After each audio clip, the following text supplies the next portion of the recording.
사람을 상징합니다 하는 그 동물의 규례에 근거해서 동물 제사가 나왔고 또 정결법이 나왔습니다. 그래서 우리 제사의 핵심은 무엇이었습니까? 죽어야 된다. 제물은 죽어야 된다. 예수님께서 우리의 제물이 되셔서 온전한 제물이 되셔서 죽으셨지만은 예수님만 죽으시는 것이 아니고 우리를 대신하기만 하셔서 죽으신 것이 아니고 죄인인 우리도 예수 그리스도와 함께 그 안에서 죽어야 된다. 그래야 하나님의 생명으로 살고 예수 그리스도의 생명으로 살 수 있습니다. 이게 제사의 원리였습니다. 또 우리 정결법은 무엇이었습니까? 더 이상 정한 짐승과 부정한 짐승이 있는 것은 아니지만은 그러나 여전히 하나님께서 받으시는 사람이 있고 악인이 있고 또 오만한 자가 있고 죄인이 있습니다. 그래서 우리는 그들과는 구별되게 살아야 됩니다. 그것을 보여주는 것이었습니다. 오늘 식물에 대한 규례를 가지고 제가 식물로 드리는 제사와 또 정결법을 말씀을 드리도록 하겠습니다. 동물이 사람을 상징했듯이 식물 역시 사람을 상징합니다. 우리 창세기 49장에 보면은 야곱이 12아들들에게 축복할 때에 요셉은 무엇이라고 축복을 하는 거 하니까 요셉은 무성한 가지라 그랬습니다. 그 가지가 담을 넘어서 그 열매를 담 밖에 있는 사람들에게도 먹을 수 있도록 하는 큰 무성한 가지라 그랬습니다. 요셉이 가지라 그러네요. 시편 80편에 보니까 주께서 한 포도나무를 애굽에서 가져다가 민족들을 쫓아내시고 그것들을 심으셨나이다. 포도나무를 애굽에서 가져다가 어디다가 심었을까요? 어디다가 심었을까요? 가나안에 심었지요. 이 포도나무가 무엇을 가리키는 것입니까? 이스라엘 백성을 가리키는 것입니다. 이스라엘을 포도나무라 그랬습니다. 구원을 어떻게 설명하는가 하니까 포도나무를 내가 애굽에서 파가지고 가나안 땅, 내가 거하는 땅, 나의 집이 있는 땅, 그 땅에 옮겨 심었다 이렇게 묘사를 하는 겁니다. 옮겨 심어놓고 주께서 그 앞서 가꾸셨으므로 그 뿌리가 깊이 박혀서 땅에 가득하며 그 그늘이 산들을 가리고 그 가지는 하나님의 백향목 같으며 그 가지가 바다까지 뻗고 능쿨이 강까지 미쳤거늘 주께서 어찌하여 그 담을 허시사 길을 지나가는 모든 이들이 그것을 따게 하셨나이까. 숲속의 멧돼지들이 상해하며 들짐승들이 먹었나이다. 이 멧돼지와 들짐승들은 무엇을 상징하는 것일까요? 이방을 상징하는 것입니다. 아수르와 바벨론과 이런 이방을 상징하는. 여러분, 이방을 들짐승으로 상징하고 하나님의 백성들을 가축으로 상징하는 거 아시죠? 들짐승들이 와서 이것들을 다 꺾어버리고 밟아버리고 못쓰게 만들었다. 그러면서 돌아오소서 하늘에서 굽어보시고 이 포도나무를 돌보소서 이렇게 기도하고 있습니다. 여러분, 그 포도나무 또 무화과 나무 이런 나무들이 이스라엘 백성들을 상징하기 때문에 나무를 가지고 제가 성경 처음부터 끝까지 다 설명할 수가 있어요. 안 믿어지지요? 가능합니다. 가능합니다. 여러분, 포도나무를 애굽에서 파가지고 가나안 땅에 심었지 않습니까? 하나님께서 이와 같이 모든 것을 다 공급해 주셨거든요. 그런데 무슨 열매를 맺었습니까? 하나님은 극상품 포도나무를 심었고 하나님은 그 모든 것을 다 농부가 되셔가지고 다 준비해 두셨는데 이 나무가 못쓸 열매를 맺는 겁니다. 사람이 먹지 못할 악한 열매를 맺게 된 겁니다. 그래서 오늘 본문에 보면 들짐승을 보내고 멧돼지를 보내가지고 그것을 밟아버리기도 하시고 또 나중에 결국에는 그 나무를 어떻게 하셨죠? 잘라버리셨죠. 잘라버리죠. 여러분, 잘랐는데 그걸 뿌리채 다 뽑아버린 겁니까? 아니면은 뭐는 남겨뒀다고 그랬죠? 그루터기를 남겨뒀다고 그랬습니다. 그루터기를 남겨두고 하나님께서 다시 회복시킬 수 있는 여지를 두신 거죠. 그 그루터기에서부터 싹이 하나 났습니다. 순이 하나 올라왔습니다. 그 싹과 순이 뭐라 그랬습니까? 이사야에 그 인자 아닙니까? 예수님이 새로운 싹이고 예수님이 새로운 순이에요. 예수님으로 말미암아 새로운 나무가 또다시 나오게 되는 거예요. 원래는 그 나무 가지가 원래 그 나무의 가지가 아니었는데 다른 나무의 가지를 꺾어 가지고 그 나무에다가 접을 붙인 거 아닙니까? 그 가지가 누굽니까? 그 가지가 우리 아닙니까? 이방인들. 나무를 가지고 하나님의 구원과 역사를 설명을 다 할 수가 있죠. 나무만 이스라엘 백성을 상징하는 게 아니고 여러분 곡식도 백성을 상징합니다. 요셉이 꿈을 꿨지 않습니까? 네 단이 섰는데 형들의 단들이 그 주위에서 네 단을 보고 엎드려서 절합디다. 그럼 그 꿈을 어떻게 해석했어요? 뭐 단들이 일어나 절을 하고 무슨 그 동화 같은 얘기를 하냐 그래 하지 아니하고 단을 뭐로 해석했지요? 본인으로 해석했다고요. 그래서 형들이 기분 나쁜 거 아니에요. 우리가 너한테 절하겠냐? 네가 우리의 왕이 되겠느냐? 참으로 우리를 다스리겠느냐? 곡식 단을 백성으로 상징했기 때문에 가능한 거죠. 기드온이 미디안 군사들과 전쟁을 하려고 합니다. 하나님께서 행하십니다 하는 표적을 보여주세요.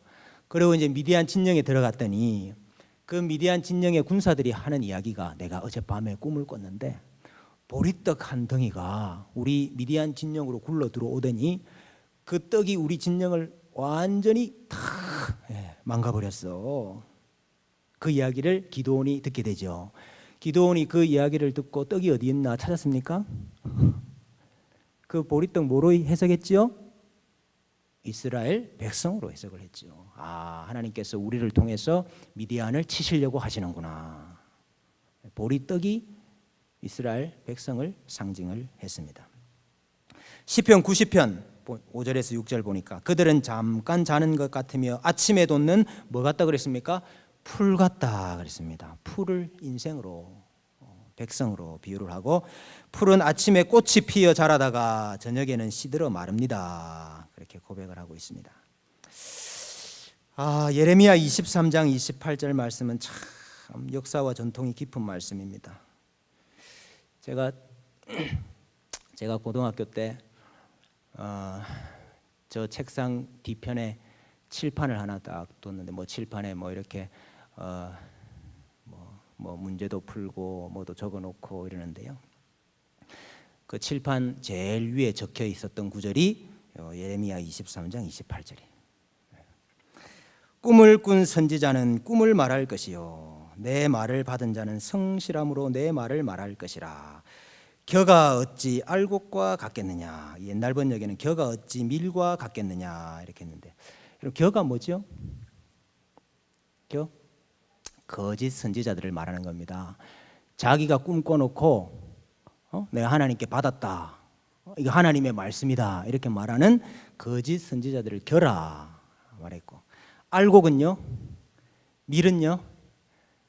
하나님의 말씀을 받아서 말하는 선지자들을 알곡이라 밀이라 이렇게 묘사를 하고 있는 겁니다.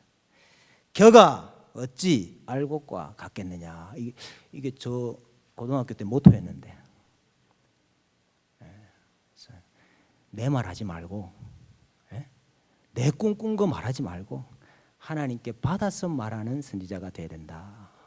목사가 돼야 된다. 이게 저의 꿈과 같은 얘기입니다. 겨가 어찌 알곡과 같겠느냐. 곡식이 사람을 상징하고 백성을 상징하고 그 곡식으로 만든 떡도 백성을 상징할 때가 많죠. 포도나무도 백성을 상징하고 그 포도 열매를 가지고 만든 포도주도 백성을 상징할 때가 많습니다. 그래서 여러분 식물이 백성을 상징한다, 사람을 상징한다 여기에 기초해 가지고 제사법이 나오고 정결법이 나옵니다. 우리 정결법부터 먼저 한번 볼까요? 레위기 19장 19절에 보면은 내 밭에 두 종자를 섞어 뿌리지 말아라. 한 밭에 말입니다. 한 밭에 이 씨도 뿌리고 저 씨도 뿌리고 각각 다른 씨를 섞어서 뿌리지 말아라 이 말씀이거든요. 여러분 이거 지금 농사법 이야기하는 건가요? 이게 지금 농사법을 가르치기 위해서 지금 이 말씀 하시는 건가요? 그렇지 않습니다. 식물이 사람을 상징하고 백성을 상징한다. 이거 보여주고 있는 겁니다.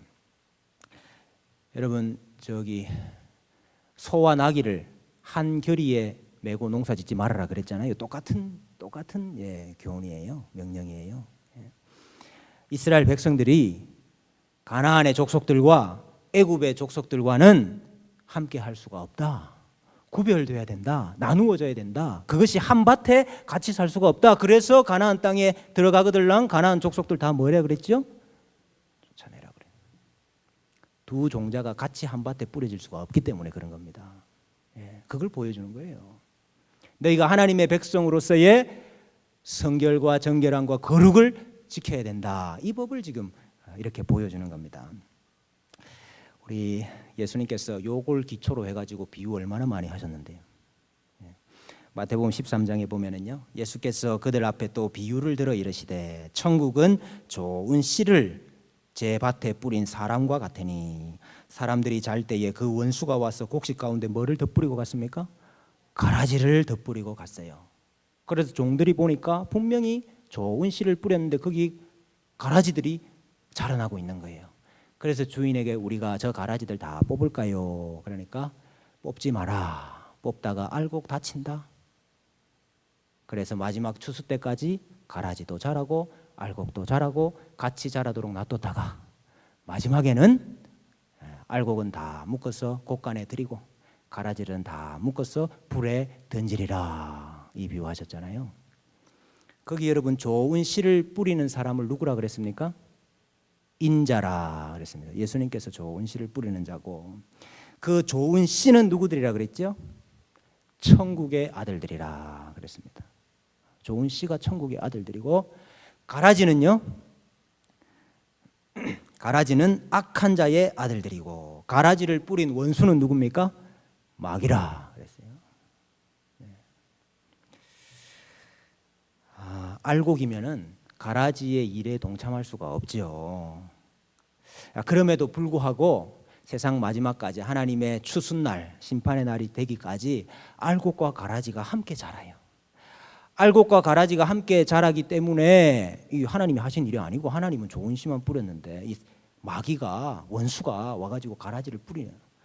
그래서 하나님께서 마지막 심판 때까지 이 알곡과 가라지가 함께 자라도록 두십니다. 그것 때문에 알곡이 괴로움을 당할 때가 많아요. 고통을 당할 때가 많습니다. 그러나 끝까지 참고 인내하고 하나님의 신원하심을 기다리라. 왜 그렇습니까? 하나님이 율법에 말씀하시기를 두 종자를 한 밭에 못 뿌린다. 하나님이 다 정리하실 때가 있다 이겁니다. 여러분이 정리하려고 안 하셔도 됩니다. 알곡은 알곡으로서 잘 자라시면 돼요. 그 옆에 있는 가라지 자꾸 보면 마음만 상하지 아무것도 하나님이 그냥 놔두시는데 뭐 내가 그래 뽑으려고 노력을 합니까? 나는 알곡으로서 썩기지 아니하고 충실한 이삭을 내면은 하나님은 그것으로 만족하시는 거고 가라지들은 하나님이 다 불에 던져 넣으실 때가 있는 겁니다. 또 레위기 19장 23절 이하에 보니까 너희가 그 땅에 들어가 각종 과목을 심거든 그 열매는 아직 할례받지 못한 것으로 여기되 곧 3년 동안 너희는 그것을 할례받지 못한 것으로 여겨 먹지 말 것이요 넷째 해에는 그 모든 과실이 거룩하니 여호와께 드려 찬송할 것이며 다섯째 해에는 그 열매를 먹을지니 그리하면 너희에게 그 소산이 풍성하리라. 이 참 열매도 이 사람으로 상징할 때가 많기 때문에 열매를 뭐 받지 못한 열매라고요? 할례 받지 못한 열매로 여기라 이런 말도 가능한 거예요. 이게. 근데 3년 동안은 너희가 길러서 만들어낸 그 맺은 그 열매들 3년 동안은 할례 받지 못한 것으로 여기라는 말은 하나님께 드려지지 못하는 부정한 것으로 여기라는 거죠. 아직까지 하나님의 것이 아니다 이거죠. 그래서 그건 너희 것이 아니고 하나님께 드릴 수도 없고 먹어서도 안 되는데 넷째 해부터 하나님의 것으로 드리고 다섯째 해부터 나는 건 너희가 먹어라 이렇게 말씀을 하고 있습니다. 누가복음 13장에 보면은 주인이 포도원에 무화과 나무를 하나 심었습니다. 그래서 3년이나 와서 열매를 구했는데 열매가 없어요.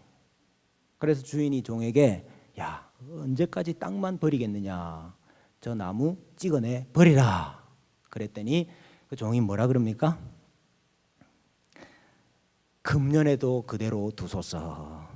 내가 1년 더 열심히 파고 거름을 주고 길러서 그때 열매를 맺으면 좋거니와 그때 열매 맺지 못하면 그때 찍어 버리소서 그랬죠. 여러분 3년 지났는데 1년 더 주지요. 왜 그렇습니까 여러분? 이것 때문에 그런 거예요. 아직 3년까지는 하나님이 인내하시고 기다리시고 봐주시는 기간이 있습니다.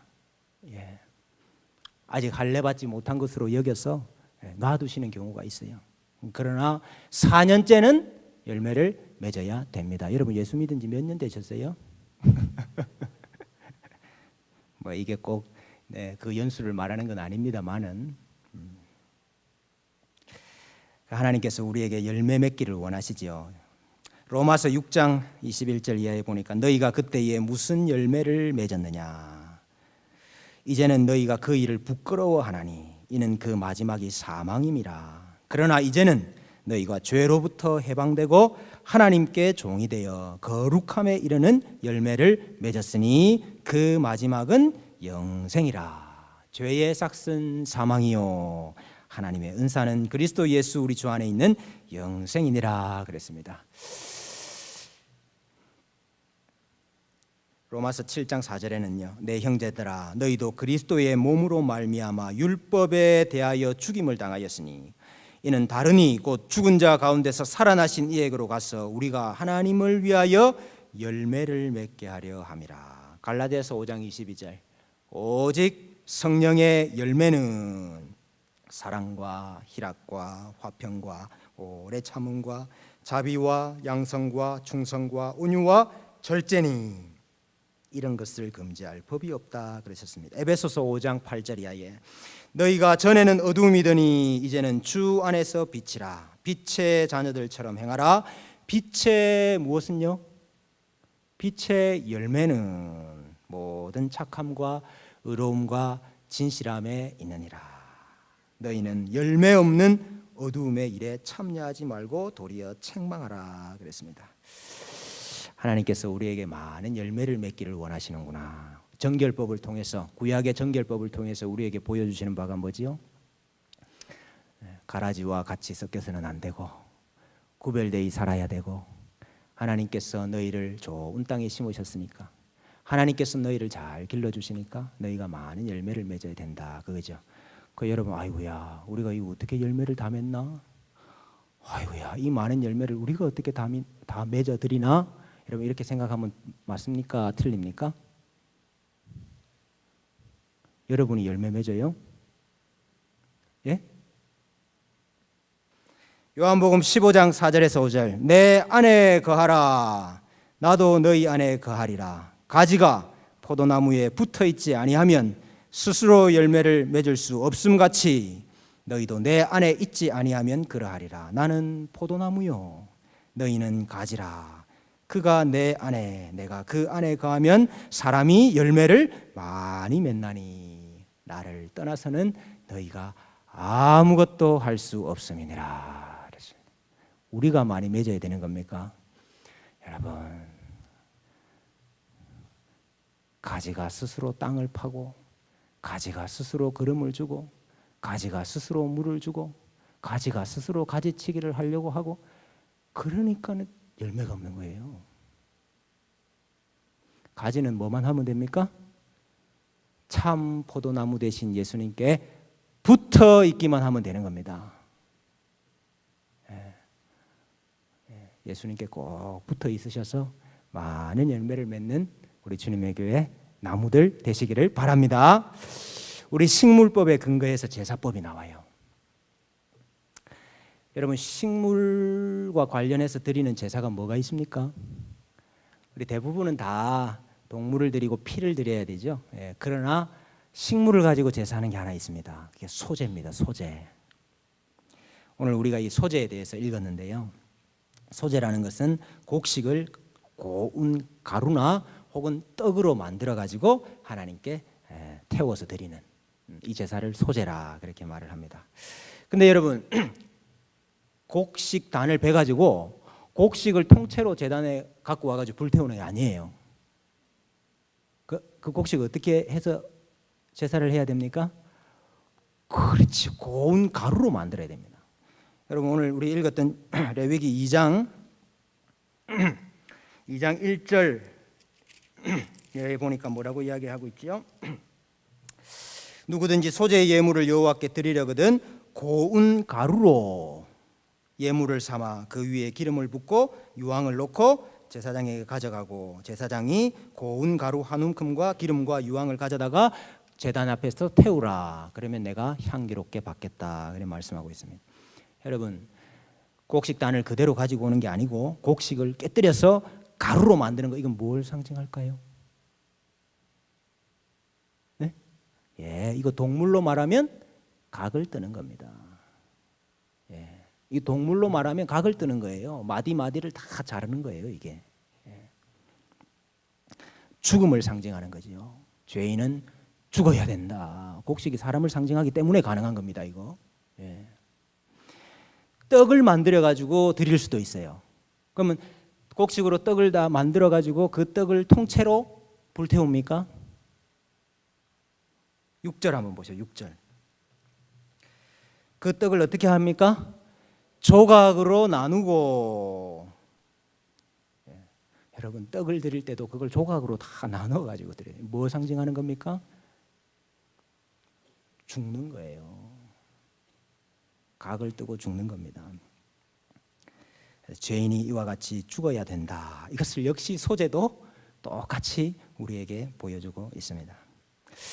여러분 그 레위기에서는 그런 제사를 말씀하지 않으시는데 민수기 가면은요, 이스라엘 백성들이 광야 생활을 하지 않습니까? 너희 광야 생활을 마치고 가나안 땅에 들어가거든.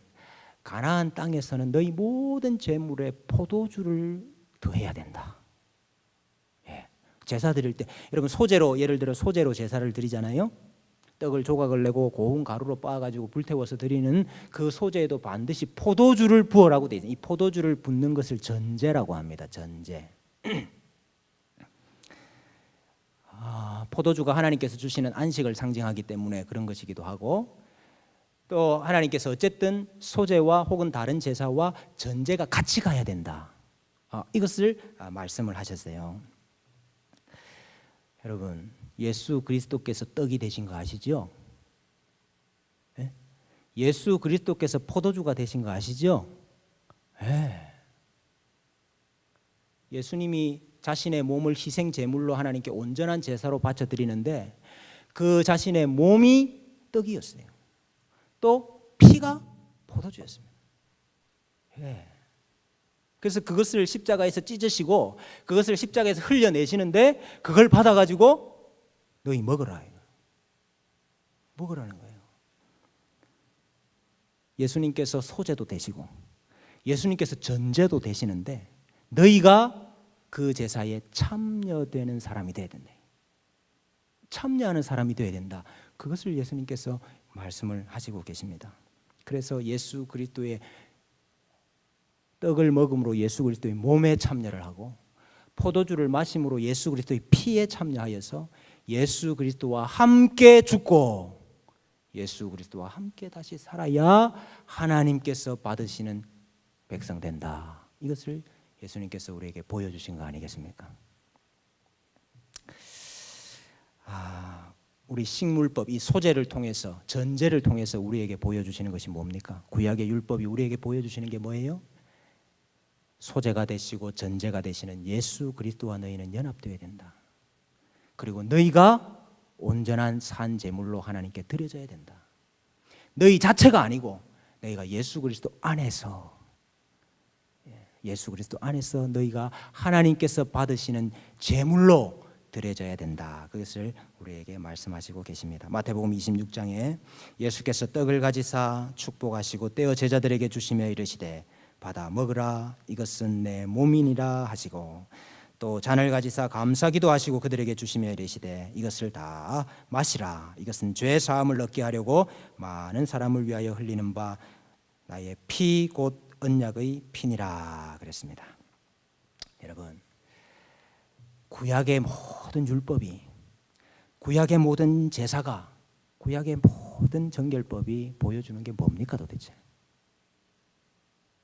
예수 그리스도를 떠난 죄인, 예수 그리스도의 밖의 죄인, 그 죄인은 다 죽어야 된다는 거예요. 그리고 너희가 살 길은, 너희가 하나님 앞에 받아들여지는 길은, 너희가 하나님께서 흠령하시는 제물이 되는 길은 예수 그리스도와 연합되는 길밖에 없다. 우리에게 그것을 말씀하시고 계시는 겁니다. 제가 오늘 우리 수능 치는, 시험 치는 우리 자녀들 기도회에 가서도 그런 말씀 드렸습니다마는 내 인생을 내가 사는 것처럼 악한 일은 없어요. 내 인생을 내가 살기 때문에 열매가 없는 겁니다. 이 세상은요, 다 네 인생은 네 것이다 이렇게 이야기를 해요. 예? 네가 인생의 주인이다 이런 이야기를, 다 거짓말입니다. 거기 속지 마세요. 우리 인생은 누구 겁니까? 우리 인생 누구 거예요? 예수 그리스도의 것이지요. 예수 그리스도께서 자신의 몸과 피를 들여서 우리를 샀는데 왜 우리가 더 이상 죄에게 종노릇하고 내 자신에게 종노릇하고 악에게 종노릇합니까? 내가 예수 그리스도와 하나가 되었습니다. 내가 하는 모든 일들 예수님이 하는 겁니다. 우리 이 믿음 갖고 살아야 됩니다. 이 믿음 없으면 하나님의 백성으로 받아들여지지 않을 수가 없어요. 우리가 우리 자신을 붙잡고 살면은 우리가 맺는 열매는요, 죄의 열매밖에 맺을 게 없고, 악한 열매 맺을 것밖에 없고, 분열의 열매, 시기의 열매, 악독한 열매밖에 맺을 게 없어요. 그러나 우리가 예수 그리스도께 딱 붙어 있으면 예수 그리스도로 말미암아 드러나는 사랑이 열매로 맺히고, 예수 그리스도 때문에 드러나는 화평이라는 열매가 맺히고, 예수 그리스도 때문에 드러나는 충성이라는 열매가 맺히고, 의로움과 착함의 열매들이 많이 맺힐 줄로 믿습니다. 이번 한 주도 우리 주님 안에서 살아가시는 사랑하는 주님의 교회 식구들 되시기를 소원합니다.